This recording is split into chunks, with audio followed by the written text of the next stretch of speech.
إن الحمد لله نحمده ونستعينه ونستغفره ونؤمن به ونتوكل عليه ونعوذ بالله من شرور أنفسنا ومن سيئات أعمالنا من يهده الله فلا مضل له ومن يضلل فلا هادي له وأشهد أن لا إله إلا الله وحده لا شريك له وأشهد أن محمدًا عبده ورسوله اللهم صل على محمد وعلى آل محمد كما صليت على إبراهيم وعلى آل إبراهيم إنك حميد مجيد اللهم بارك على محمد وعلى آل محمد كما باركت على إبراهيم وعلى آل إبراهيم إنك حميد مجيد أما بعد فإن خير الحديث كتاب الله وخير الهدي هدي محمد صلى الله عليه وسلم وشر الأمور محدثاتها وكل محدثة بدعة وكل بدعة ضلالة وكل ضلالة في النار أعوذ بالله من الشيطان الرجيم بسم الله الرحمن الرحيم إنا أنزلناه في ليلة القدر وما أدراك ما ليلة القدر ليلة القدر خير من 1000 شهر تنزل الملائكة والروح فيها بإذن ربهم من كل أمر سلام هي حتى مطلع الفجر۔ تمام تعریفیں اللہ تعالیٰ کے لیے ہیں جو سارے جہاں کا خالق، مالک اور اس کا پروردگار ہے۔ رحمتیں اور سلامتی ہو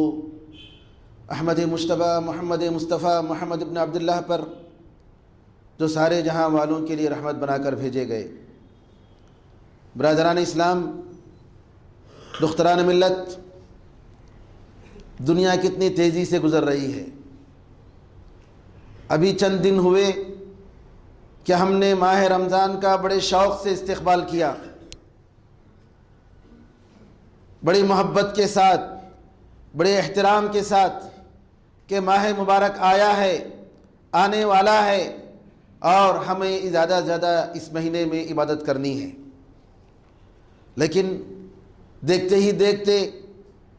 اب اس ماہ مبارک کو ہم رخصت کرنے والے ہیں۔ چند دن باقی رہ گئے ہیں، چند گھڑیاں رہ گئی ہیں، چند راتیں رہ گئی ہیں، اور ہمیں یہ معلوم ہونا چاہیے کہ جو دن گزر چکے ہیں ماہ رمضان کے، ان کے بنسبت جو باقی رہ گئے ہیں وہ زیادہ بابرکت ہیں، وہ زیادہ برکت والی ہیں۔ اور ان مبارک دنوں میں، مبارک راتوں میں اللہ تعالیٰ کی طرف سے رحمتوں کا نزول ہوتا ہے، برکتوں کا نزول ہوتا ہے، اور امید کی جاتی ہے کہ ان رہنے والی راتوں میں شب قدر ہو، لیلۃ القدر ہو۔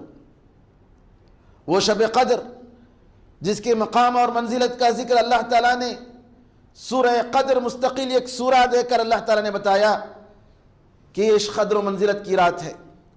یہ بڑی عزت والی رات ہے، یہ بڑی مبارک رات ہے، اور کئی طریقے سے اس کی اہمیت اللہ تعالیٰ نے سورہ قدر کی بتائی، لیلۃ القدر کی بتائی۔ ایک تو مستقل سورت اتاری اس رات کی قدر و منزلت بتانے کے لیے۔ اے مسلمانوں، یہ رات کوئی معمولی رات نہیں ہے، یہ بڑی برکتوں والی رات ہے، بڑی رحمتوں والی رات ہے کہ اللہ نے اس کو مستقل ایک سورت اتاری، انا انزلناہ فی لیلۃ القدر، کہ بے شک ہم نے اس قرآن پاک کو شب قدر میں اتارا۔ اس قدر و منزلت اور اس رات کی اہمیت کو بتا دینے کے لیے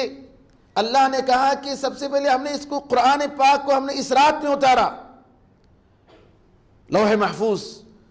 جو ساتوں آسمان کے اوپر ہے، اس لوح محفوظ سے دنیاوی آسمان میں بیت العزہ نامی جگہ میں قرآن کریم کو اتارا گیا۔ ایک رات میں ایک ساتھ پورے قرآن کو اتارا گیا، اور وہاں سے تھوڑا تھوڑا کر کے 23 سال کی مدت میں نبی کریم صلی اللہ علیہ وسلم پر اس آخری کلام پاک کا نزول ہوا۔ تو سب سے بڑی بات یہ ہے کہ یہ کتاب، جس کتاب کے ذریعے اللہ نے پورے انسان اور پورے جن کو چیلنج کیا، اور چیلنج کیسے کہ اس جیسے ایک سورت کو لے کر آؤ، اگر تم اس کلام پاک کے بارے میں شک کر رہے ہو یہ اللہ کا کلام نہیں ہے، یہ کسی انسان کا کلام ہے، تو لاؤ۔ اور قرآن نے کہا قُلْ لَئِنِ اجْتَمَعَتِ الْإِنسُ وَالْجِنُّ عَلَىٰ أَن يَأْتُوا بِمِثْلِ هَذَا الْقُرْآنِ لَا يَأْتُونَ بِمِثْلِهِ وَلَوْ كَانَ بَعْضُهُمْ لِبَعْضٍ ظَهِيرًا، کہہ دیجئے اگر پورے جن اور پورے انسان سب مل جائیں اور سب مل کر یہ فیصلہ کریں کہ اس جیسا ایک قرآن پاک کو لے کر آئیں، لا یأتون بمثلہ، اس کے جیسے قرآن پاک کو ہرگز نہیں لا سکتے۔ وَلَوْ كَانَ بَعْضُهُمْ لِبَعْضٍ ظَهِيرًا، اگرچہ آپس میں ایک دوسرے کی اس میں مدد کریں اور پوری کوشش کریں کہ کسی بھی طریقے سے قرآن پاک کی ایک سورت، ایک چھوٹی سورت، اِنَّا أَعْطَيْنَاكَ الْكَوْثَرَ فَصَلِّ لِرَبِّكَ وَانْحَرْ إِنَّ شَانِئَكَ هُوَ الْأَبْتَرُ، جو سب سے جھوٹی سورت قرآن کریم کی ہے، ایسی ایک چھوٹی سورت بھی، ایک 3 جملے بھی قرآن کے جیسے الفاظ یہ نہیں کہہ سکتے۔ قیامت تک کے لیے چیلنج ہے۔ قرآن پاک کا قانون، قرآن پاک کا دستور، قرآن پاک کا عقیدہ، قرآن پاک کے اخلاقیات، قرآن پاک کے ایمانیات، قرآن پاک کے حکومت کے دستور اور فیملی کے خاندان اور جتنے بھی شخصی دستوروں کی ضرورت پڑتی ہے، وہ سارے قوانین اللہ تعالیٰ نے قرآن پاک میں بہترین انداز سے کیے۔ ایسا قرآن کوئی انسان نہیں لا سکتا، اور اس قرآن پاک کو اللہ تعالیٰ نے اس مبارک رات میں اتارا۔ کتنی بڑی قدر و منزلت کی رات ہے کہ اللہ تعالیٰ نے قرآن پاک کا ذکر کہ ہم نے رمضان میں اتارا، ہم نے مبارک رات میں اتارا، اور سورہ قدر قرآن میں 3 جگہوں میں اللہ تعالیٰ نے بتایا۔ یہ بڑی قدر و منزلت والی رات ہے۔ اور اللہ نے کہا وَمَا أَدْرَاكَ مَا لَيْلَةُ الْقَدْرِ،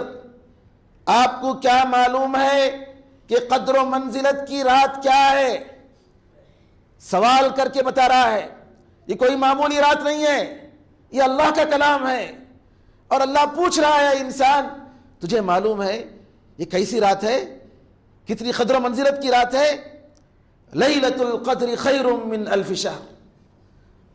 تیسری جگہ تیسری آیت میں کہا کہ یہ قدر و منزلت کی رات 1000 مہینوں سے بہتر ہے۔ 1000 مہینے، 80 پر 3 سال اور 4، 80 پر 3 سال اور 4 مہینے، سبحان اللہ، ایک رات کی عبادت 80 پر 3 سال اور 4 مہینوں کی عبادت کے برابر سمجھی جائے اور اتنا ثواب مل جائے۔ اب تصور کرے اگر کوئی انسان اپنی زندگی میں 10 یا 20 لیلۃ القدر اس کو مل گئے، سبحان اللہ، اللہ اکبر، کتنی بڑی نعمت ہے،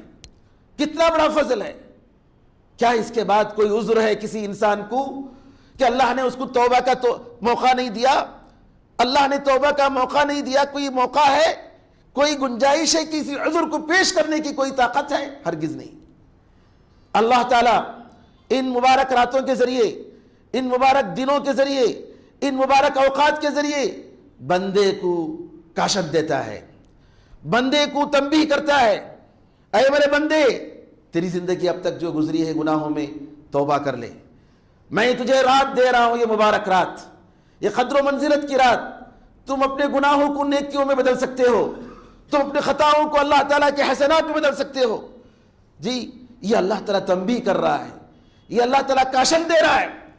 حدیث میں آتا ہے کہ اللہ تعالیٰ نے کسی کو 60 سال کی عمر دے دی تو اس کے لیے کوئی عذر نہیں ہے، 60 سال کی عمر۔ اور قرآن کریم کی یہ آیت کہ حتی اذا بلغ اشدہ بلغ 40 سنة، کہ جب انسان اپنی جوانی کے مکمل انتہا کو پہنچتا ہے اور 40 سال تک پہنچ جاتا ہے، علماء کہتے ہیں کہ اللہ نے قرآن پاک میں 40 سال تک کا ذکر کیا اس لیے کہ 40 سال میں، 40 سال کی عمر میں انسان کا جو عمل رہتا ہے عام طور پر وہی اس کے بعد بھی کنٹینیو ہوتا ہے۔ 40 سال کی عمر میں عام طور پر جو انسان کا عمل ہوتا ہے اس کے بعد اسی کا تسلسل ہوتا ہے، بقیہ عمر بھی وہ اسی میں گزارتا ہے۔ لیکن اس کا مطلب یہ نہیں میرے بھائیوں کہ 40 سال کے بعد توبے کا دروازہ بند ہو جاتا ہے، نہیں۔ اللہ تعالیٰ حدیث میں رسول اللہ صلی اللہ علیہ وسلم فرماتے ہیں ان اللہ یقبل توبۃ العبد ما لم یغرغر، جب تک غرغرہ مطلب سکرات کے عالم میں نہیں جاتا، جب تک سکرات کے عالم میں نہیں جاتا اللہ تعالیٰ اس وقت انسان کے توبے کو قبول کرتا ہے۔ لیکن آنکھوں سے اپنی موت کو اگر دیکھ لے، سکرات کا عالم آ جائے، تب توبے کا دروازہ اس شخص کے لیے بند ہو جاتا ہے۔ جیسا کہ فرعون ڈوبتے ہوئے کہا کہ میں آمنت برب موسیٰ و ہارون، میں موسیٰ اور ہارون کے پروردگار پر ایمان لاتا ہوں۔ اللہ نے کہا الآن وقد عصیت من قبل، جی اب تم ایمان لا رہے ہو، اب نہیں، یہ وقت ایمان لانے کا نہیں، تمہارا ٹائم ختم ہو چکا ہے۔ تو میرے بھائیو، وما ادراک ما لیلۃ القدر، لیلۃ القدر خیر من الف شہر۔ انسان، جی بعض لوگوں نے کہا کہ انسان کی جو عمر ہے، یہ زندگی ہے، وہ کیا ہے؟ اس کی مثال ایک درخت کی مثال ہے، اس کی مثال ایک درخت کی مثال ہے۔ سال درخت ہے، مہینے جی اس کی ڈالیاں ہوتی ہیں، اور دن اس کے ڈالیوں میں جو چھوٹی ڈالیاں نکلتی ہیں وہ ہوتے ہیں، چھوٹی شاخیں ہوتی ہیں۔ اور یہ انسان کی جو سانس ہے، یہ جو ہے اس کا جو ہے یہ عمل، یہ سانس اس کا پھل ہے، انسان کی سانس اس کا پھل ہے، اس درخت کا پھل ہوتا ہے۔ اور رمضان کا مہینہ یہ پھل توڑنے کا وقت ہے، رمضان کا مہینہ زندگی کے اس پھل کو توڑنے کا وقت ہے کہ اپنے جتنا چاہے پھل توڑ کر اپنے دامن میں سمیٹ لو، اور جتنا چاہے اپنے جھولی میں بھر لو، اور اس ایک ایک گھڑی کو اللہ تعالیٰ کے پاس اپنے ریکارڈ میں نیکیوں سے سالوں کے برابر بنا لو۔ کتنی بڑی بدنصیبی ہے، کتنی بڑی بدنصیبی ہے، اور کتنا محروم ہے وہ انسان، کتنا بدنصیب ہے وہ انسان جو شب قدر جیسے موقع پائے، رمضان کے آخری مبارک راتیں پائے اور غفلت میں گزر جائے، لہو و لعب اور کھیل اور کود میں گزر جائے، بیکار باتوں میں گزر جائے۔ نبی کریم صلی اللہ علیہ وسلم نے فرمایا کہ اس رمضان میں ایک رات ہے، فیہ لیلۃ خیر من الف شہر، جو 1000 مہینوں سے بہتر ہے، من حرمہا فقد حرم الخیر کلہ، جو شخص اس رات سے محروم ہو گیا، شب قدر کی ثواب سے محروم ہو گیا، شب قدر کی برکتوں سے محروم ہو گیا، وہ حقیقت میں سارے خیر اور سارے برکتوں سے محروم ہو گیا۔ سبحان اللہ، سارے خیر سے محروم ہو گیا۔ تنزل الملائکہ، پھر اللہ تعالیٰ اس کی فضیلت بتا رہا ہے، اس کی فضیلت اور بتا رہا ہے، دیکھو 1000 مہینوں سے بہتر ہے، پھر کہا تنزل الملائکہ، فرشتے اللہ کے حکم سے اترتے آئیں، زمین پر اتر کر آتے ہیں، والروح، جبریل امین سید الملائکہ اتر کر آتے ہیں، کہاں؟ اس زمین میں آتے ہیں۔ کیوں؟ اس رات کی وجہ سے، اس رات کی برکت، اس رات کی برکت زمین والے مسلمانوں کو، مومنوں کو اللہ تعالیٰ دے رہا ہے، اور اس کی برکت کے لیے کون؟ فرشتے آ رہے ہیں، جبریل امین آ رہے ہیں، بِإِذْنِ رَبِّهِمْ مِنْ كُلِّ أَمْرٍ، اپنے سارے کام چھوڑ کر اللہ کے حکم سے یہاں آتے ہیں۔ اور پھر اور بتائی فضیلت، سلام، یہ امن و سلامتی کی رات ہے، یہ امن و سلامتی کی رات ہے، اطمینان اور سکون کی رات ہے، اور اطمینان و سکون دنیا اور آخرت میں سب سے بڑی نعمت ہے۔ حدیث میں آتا ہے کہ سب سے بڑی نعمت عافیت ہے، ایمان کے بعد اگر کوئی نعمت ہے تو عافیت ہے، کہ انسان اپنے دین کو، اپنے جسم کو، اپنے گھر بار کو، اپنی دولت کو عافیت میں دیکھے، سلامتی میں دیکھے، اطمینان اور سکون میں دیکھے، سب سے بڑی نعمت ہے عافیت۔ ابو بکر صدیق رضی اللہ تعالیٰ عنہ فرماتے ہیں کہ ایمان کے بعد اگر کوئی نعمت ہے تو عافیت کی نعمت ہے، تم اللہ تعالیٰ سے معافی مانگو اور عافیت مانگو۔ صلی اللہ العفو والعافیہ، صلی اللہ العفو والعافیہ، اللہ تعالیٰ سے معافی مانگو اور اللہ تعالیٰ سے عافیت مانگو۔ ہی حتی مطلع الفجر، اور کہا یہ وقت کب ہے؟ جی کب تک؟ فجر کے وقت تک، فجر کے وقت تک یہ شب قدر کا وقت ہوتا ہے۔ تو میرے بھائیوں، نبی کریم صلی اللہ علیہ وسلم اس مبارک رات کی تلاش میں اعتکاف میں بیٹھتے تھے، ایک رات کی تلاش میں 10 دن اور 10 رات مسلسل اعتکاف میں بیٹھتے تھے۔ اور امام زہری رحمۃ اللہ علیہ فرماتے ہیں تعجب ہے لوگوں کو کیسے اعتکاف کو چھوڑ دیا۔ نبی کریم صلی اللہ علیہ وسلم سنن اور نوافل میں کبھی کوئی کام شروع کرتے تو کرتے بھی تھے اور کبھی کبھی چھوڑتے بھی تھے۔ لیکن اعتکاف ایک ایسی عبادت ہے، نبی کریم صلی اللہ علیہ وسلم نے جب سے شروع کیا کسی بھی رمضان میں آپ نے اعتکاف نہیں چھوڑا، اور جس سال آپ کا انتقال ہوا اس سال آپ نے 20 دن کا اعتکاف کیا۔ عائشہ رضی اللہ تعالیٰ عنہ فرماتی ہیں کہ نبی کریم صلی اللہ علیہ وسلم رمضان کے شروع کے 20 دنوں میں 20 راتوں میں آپ عبادت کرتے بھی تھے اور سوتے بھی تھے، عبادت کرتے بھی تھے اور سوتے بھی تھے، لیکن آخری عشرہ جب شروع ہو جاتا تو آپ رات میں سوتے نہیں تھے، آپ پوری رات عبادت کرتے تھے، پوری رات عبادت کرتے تھے۔ صحیح مسلم کی ایک روایت ہے کہ نبی کریم صلی اللہ علیہ وسلم کو میں نے پوری رات قیام کرتے ہوئے نہیں دیکھا، پوری رات قیام کرتے ہوئے کبھی نہیں دیکھا۔ اس کا مطلب یہ ہے کہ پوری رات آپ عشاء کے بعد سے لے کر فجر تک آپ نے ٹوٹل پوری رات آپ نے نماز پڑھی ہو ایسا نہیں، پوری رات آپ نماز پڑھی ہو ایسا نہیں، بلکہ آپ نماز پڑھتے تھے، ذکر و اذکار کرتے تھے، دعائیں کرتے تھے، قرآن پاک کی تلاوت کرتے تھے۔ یہ سب وہ کام ہیں جن کو ایک مومن کو ان دنوں میں مبارک راتوں میں کرنی چاہیے۔ اور نبی کریم صلی اللہ علیہ وسلم فرماتے ہیں من قام لیلۃ القدر ایمانا واحتسابا غفر له ما تقدم من ذنبه، جو شخص قدر و منزلت کی رات شب قدر ایمان کے ساتھ ثواب کی نیت کے ساتھ اگر رات میں جاگتا ہے، عبادتیں کرتا ہے، تو اللہ تعالیٰ اس کے پرانے گناہوں کو معاف فرماتا ہے۔ میرے بھائیوں، عمل میں ایک ظاہری عمل ہے، انسان کا ایک ظاہری عمل ہے کہ نماز پڑھ رہا ہے، روزہ رکھ رہا ہے، زکوٰۃ دے رہا ہے، حج کر رہا ہے۔ ایک اور عمل ہے باطنی عمل،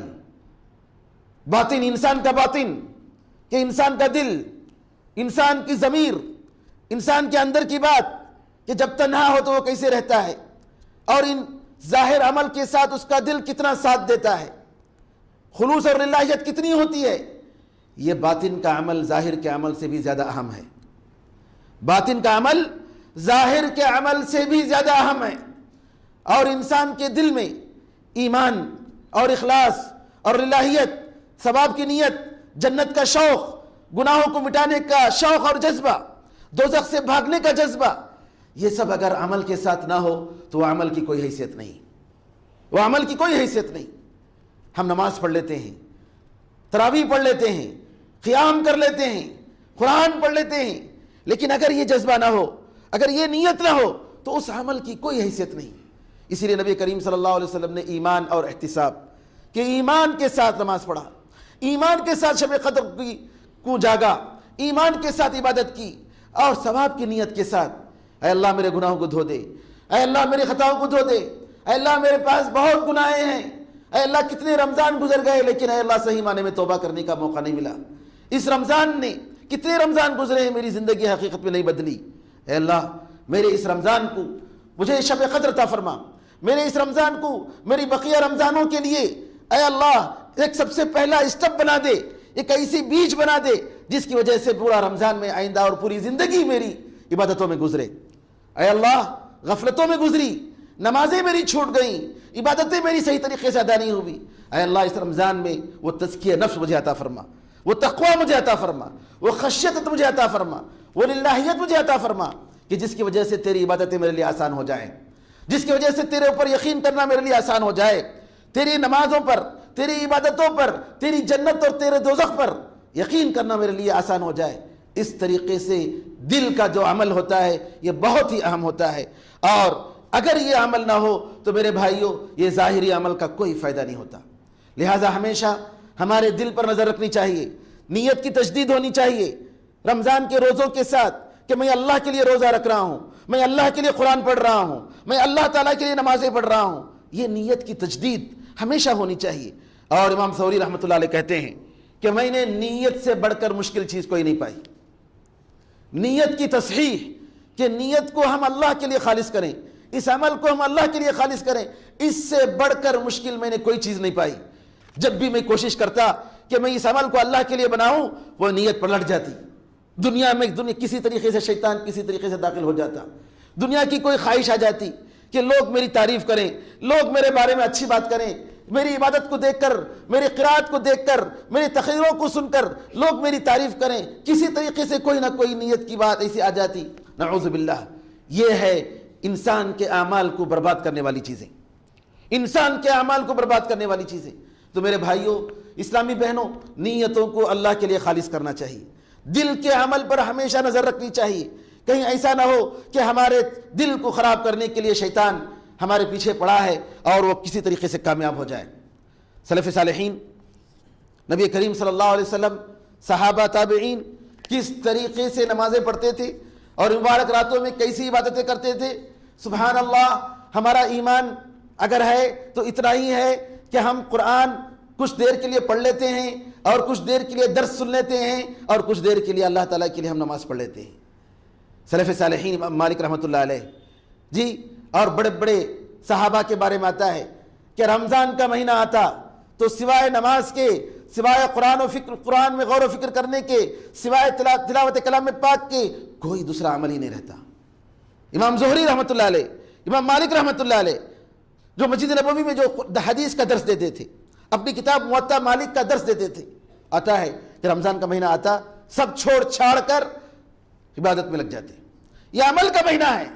لیکن ہمارا ایمان اتنا کمزور ہے کہ ہمارے پاس عمل کے لیے ہمارا نفس تیار نہیں ہے، تو تھوڑی دیر ہم درس میں گزارتے ہیں، تھوڑی دیر ہم قرآن پڑھتے ہیں، تھوڑی دیر ہم تراویح پڑھتے ہیں، اس طریقے سے ہم رات کو گزارنے کی کوشش کرتے ہیں۔ ورنہ سلف صالحین کا جو طریقہ، نبی کریم صلی اللہ علیہ وسلم کا عمل، سبحان اللہ، رات بھر کھڑ کر نماز پڑھ رہے ہیں، اللہ کے لیے عبادت کر رہے ہیں اور قرآن پاک کی تلاوت۔ سلف صالحین کے بارے میں آتا ہے کہ بعض لوگ، امام شافعی رحمۃ اللہ علیہ، رمضان میں 60 مرتبہ قرآن کو ختم کرتے تھے، 60 مرتبہ، گویا ہر دن دو قرآن۔ قتادہ رحمۃ اللہ علیہ کے بارے میں آتا ہے روزانہ 1 قرآن پڑھتے تھے۔ بہت سارے سلف کے ایسے آثار ہیں کہ قرآن کریم کو رمضان کے راتوں میں ایک قرآن 1 مرتبہ پڑھتے تھے، پورا قرآن۔ اب بتائیے کیا کام دوسرا ہوگا، پورا قرآن پڑھ رہے ہیں۔ اور علماء نے، ابن رجب رحمۃ اللہ علیہ نے، کہ نبی کریم صلی اللہ علیہ وسلم نے 3 دن سے قرآن کریم پڑھنے سے منع کیا۔ اس کا جواب ابن رجب رحمۃ اللہ علیہ کہتے ہیں کہ ایک آدمی کو عادت نہیں ہونی چاہیے کہ 3 دن سے کم میں قرآن پڑھ کر ختم کرے۔ اگر کوئی عادت کر بنا لیتا ہے تو یہ غلط ہے، جیسا کہ عبداللہ ابن عمرو ابن عاص رضی اللہ تعالیٰ نے بنایا تھا۔ تو نبی کریم صلی اللہ علیہ وسلم نے ان کو روکا، کہا کہ 3 دن سے کم میں قرآن مت ختم کرو۔ لیکن ان مبارک راتوں میں، رمضان کے جیسی مبارک راتوں میں، آخری عشرے کی جیسی مبارک راتوں میں، اگر کوئی شخص قرآن اگر ختم کرتا ہے روزانہ، یا جیسا کہ امام شافعی رحمۃ اللہ علیہ کے بارے میں آیا کہ رمضان کے 30 دنوں میں 60 مرتبہ قرآن کو ختم کیا، سبحان اللہ، تو علماء نے کہا کہ کوئی حرج نہیں، یہ ثواب کے کام مبارک دنوں اور مبارک ساعت، مبارک گھڑیوں اور رمضان کے ساتھ خاص ہے، اور ایسے موقع پر اگر کوئی کرتا ہے تو علماء نے کہا کہ کوئی حرج نہیں۔ نبی کریم صلی اللہ علیہ وسلم خود بھی جاگتے تھے، اپنے گھر والوں کو جگاتے تھے، اپنے بیوی بچوں کو جگاتے تھے، اور عمر فاروق رضی اللہ تعالیٰ عنہ آدھی رات جب گزر جاتی تو اپنی بیوی کو جگاتے تھے۔ حبیب الفارسی ایک بڑے عابد تھے، ان کی بیوی کہتی تھی رات گزر چکی ہے اور ہمارے سامنے بہت لمبا راستہ ہے، اور ہمارا جو زیادہ سفر ہے، جو سفر کا جو توشہ ہے وہ بہت کم ہے، نیک لوگوں کے قافلے گزر چکے ہیں، ہمارے سامنے پار کر چکے ہیں اور جنت تک جا کر وہ پہنچ چکے ہیں، اور ہم باقی رہ گئے ہیں، ہم جو ہے پیچھے رہ گئے ہیں، اس قافلے تک، نیکوں کے قافلے تک ہم پہنچ نہیں پائے، جی نیک لوگ ہمارے آگے گزر چکے ہیں۔ اور نبی کریم صلی اللہ علیہ وسلم، آپ نے اس مبارک رات کو رمضان کے آخری 10 راتوں میں بھی طاق راتوں میں تلاش کرنے کا حکم دیا۔ آپ نے کہا التمسوها فی العشر الاواخر فی الوتر، کہ اس مبارک رات کو، اس لیلۃ القدر کو رمضان کی آخری 10 راتوں میں تلاش کرو۔ ایک اور روایت میں آتا ہے کہ آخری 7 راتوں میں تلاش کرو۔ حدیث میں آیا کہ اگر اس سے پہلے غفلت ہو چکی ہے تو دیکھو، خیال رکھو کہ کم از کم آخری 7 راتوں میں غفلت نہیں ہونی چاہیے، شیطان تمہیں مغلوب نہیں کرنا چاہیے، شیطان تمہیں شکست نہیں دینا چاہیے۔ اس بات کا خیال رکھو کہ آخری 7 راتوں میں غفلت نہیں برتنی چاہیے۔ تو میرے بزرگوں، بھائیوں، یہ آخری 7 راتیں ہیں، اور طاق راتیں آپ کو معلوم ہے کہ علماء نے تفسیر کی ہے، طاق راتوں میں بعض علماء نے کہا کہ 21، 23 اور 25، 27 اور 29 ان راتوں میں زیادہ سے زیادہ عبادت ہونی چاہیے، ان راتوں میں شب قدر ہوتی ہے۔ بعض علماء نے کہا، سعید مسیب رحمۃ اللہ علیہ فرماتے ہیں اور حدیثیں بھی نقل کی، کہا کہ اس سے مراد 22ویں، 24ویں، 26ویں، 28ویں رات اور 30ویں رات، یعنی جب 90ویں رات جب باقی رہ جائے تو 90ویں رات باقی رہ جائے سے مراد فی تاسعۃ تبقی، 90ویں رات جب باقی رہ جائے تو اس سے مراد کون سی؟ 22ویں رات ہوتی ہے۔ اور اسی طریقے سے فی سابعۃ تبقی، آخری 7 رات جب رہ جائے تو اس سے مراد 24ویں رات ہوتی ہے۔ اور بعض روایتوں میں ابو سعید خدری رضی اللہ عنہ کا قول ہے کہ 24ویں رات طاق رات، یہ شب قدر کی رات ہے۔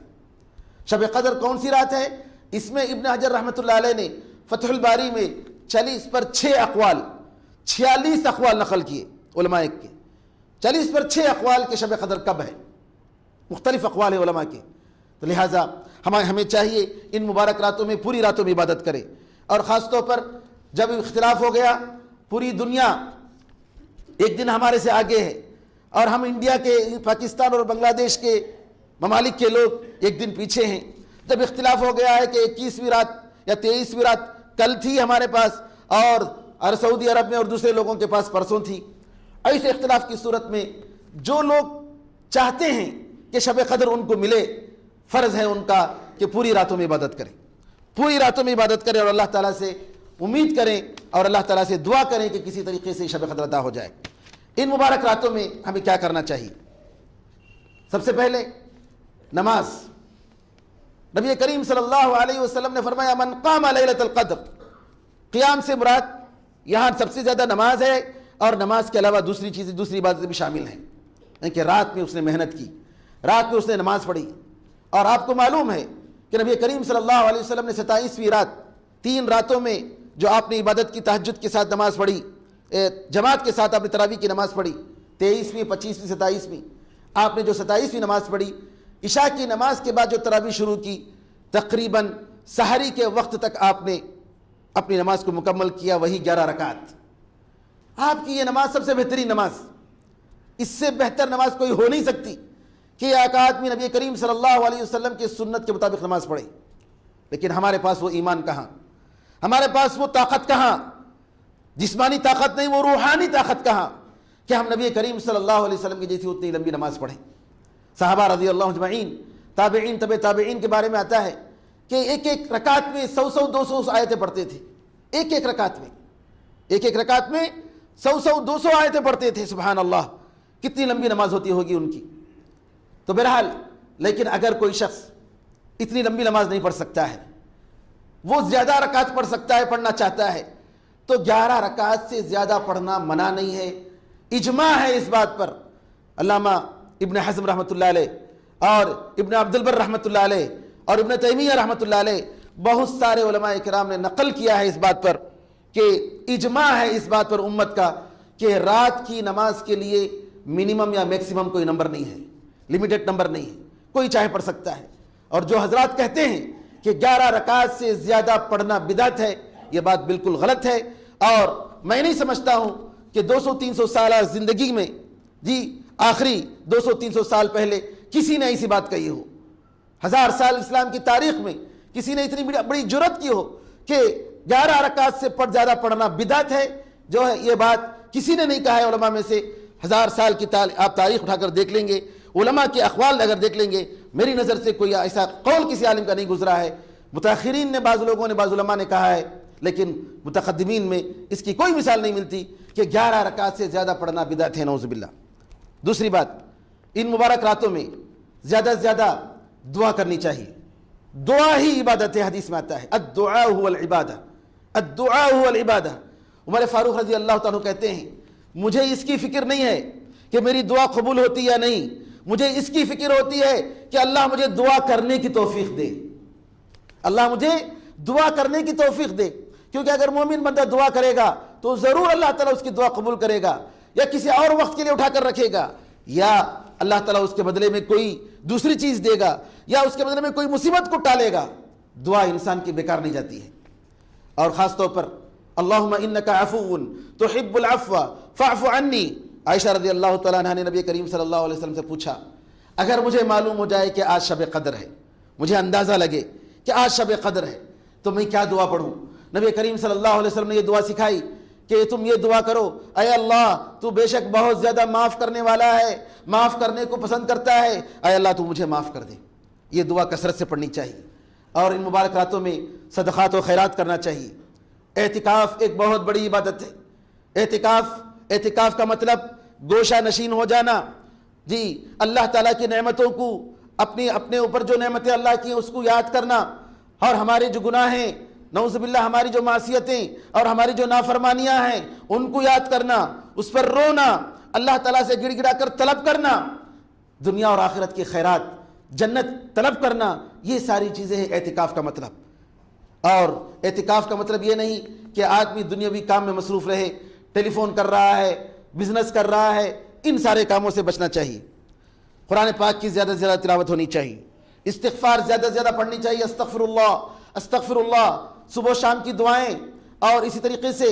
اذکار و اوراد، سبحان اللہ والحمد للہ ولا الہ الا اللہ واللہ اکبر، چلتے پھرتے جو بھی وقت ملا اذکار ہی اذکار۔ گویا یہ عبادت، یہ موقع، یہ رمضان، یہ آخری 10 راتیں، یہ شب قدر، اس کا مطلب یہ ہے کہ ہم اللہ تعالیٰ کے لیے گزار رہے ہیں، ہم اللہ کی یاد میں گزار رہے ہیں، ہم اللہ کے لیے گزار رہے ہیں۔ میرے بزرگوں، بھائیوں، بہنوں، کچھ لوگ ہیں جو ان مبارک راتوں کو ضائع کرتے ہیں، بیکار چیزوں میں ضائع کرتے ہیں، اور 27ویں رات کو بعض لوگ سڑکوں پر، گلیوں میں چراغاں جلاتے ہیں، لائٹوں کا انتظام کرتے ہیں، اور گانے بجانے کے آلات نعوذ باللہ پبلک میں کے سامنے رکھتے ہیں، جو بالکل حرام ہے۔ یہ قوالیاں رکھنا اور سڑکوں کو سنوارنا کہ 27ویں رات کو، یہ ہندوؤں کا طریقہ ہے۔ ان مبارک راتوں میں گھروں سے قرآن کریم کی تلاوت کی آواز آنی چاہیے، گانے بجانے کے نہیں، نعوذ باللہ۔ اور ایسے جرائم اگر ہم نہیں روکتے ہیں، الامر بالمعروف ونہی عن المنکر، کہ نیکی کا حکم دینا اور برائی سے روکنا، اگر اس فریضے کو ہم انجام نہیں دیتے ہیں تو ہم سب اللہ کے سامنے پکڑے جائیں گے۔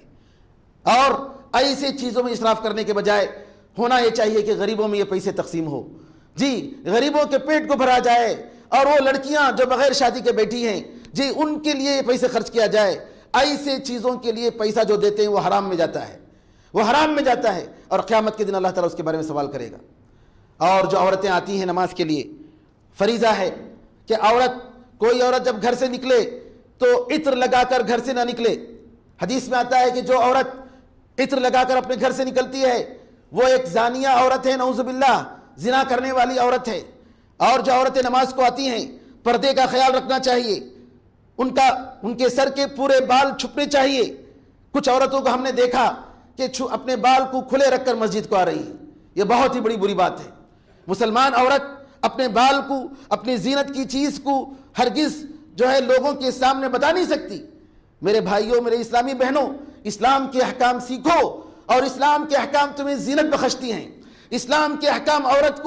کی حفاظت کرتی ہیں، عورت کی حفاظت کرتی ہیں۔ اور اگر اسلام کے احکام پر عمل نہیں کرے، کل آپ کی عزت پر حملہ ہوگا، کل آپ کے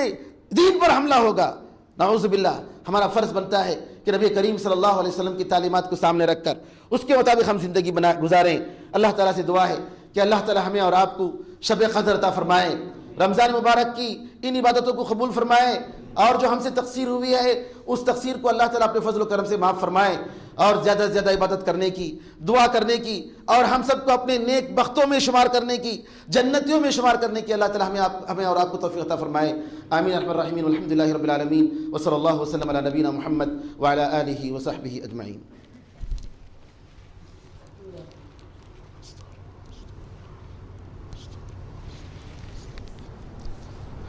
ان الحمد للہ نحمده ونستعینه ونستغفره ونؤمن به ونتوکل علیہ ونعوذ باللہ من شرور انفسنا ومن سیئات اعمالنا من يهده الله فلا مضل له ومن يضلل فلا هادي له واشهد ان لا اله الا الله وحده لا شريك له واشهد ان محمدا عبده ورسوله اللهم صل على محمد وعلى ال محمد كما صليت على ابراهيم وعلى ال ابراهيم انك حميد مجيد اللهم بارك على محمد وعلى ال محمد كما باركت على إبراهيم وعلى آل إبراهيم إنك حميد مجيد وصل على جميع الأنبياء والمرسلين والملائكة المقربين والخلفاء الراشدين وعلى جميع الصحابة أجمعين ومن تبعهم بإحسان إلى يوم الدين. اللهم أعز الإسلام والمسلمين، اللهم انصر الإسلام والمسلمين، اللهم انصر من نصر الدين، اللهم انصر المسلمين في كل مكان، اللهم انصر المسلمين في سوريا، اللهم انصر المسلمين في بورما، اللهم انصر المسلمين في كل مكان برحمتك يا أرحم الراحمين. اللهم إنا نسألك رضاك والجنة ونعوذ بك من غضبك ومن النار. ربنا ظلمنا أنفسنا وإن لم تغفر لنا وترحمنا لنكونن من الخاسرين. ربنا تقبل منا إنك أنت السميع العليم وتب علينا إنك أنت التواب الرحيم. عباد الله رحمكم الله، إن الله يأمر بالعدل والإحسان وإيتاء ذي القربى وينهى عن الفحشاء والمنكر والبغي يعظكم لعلكم تذكرون. فاذكروا الله يذكركم وادعوه يستجب لكم، ولذكر الله أعلى وأولى وأعز وجل وأهم وأتم وأكبر.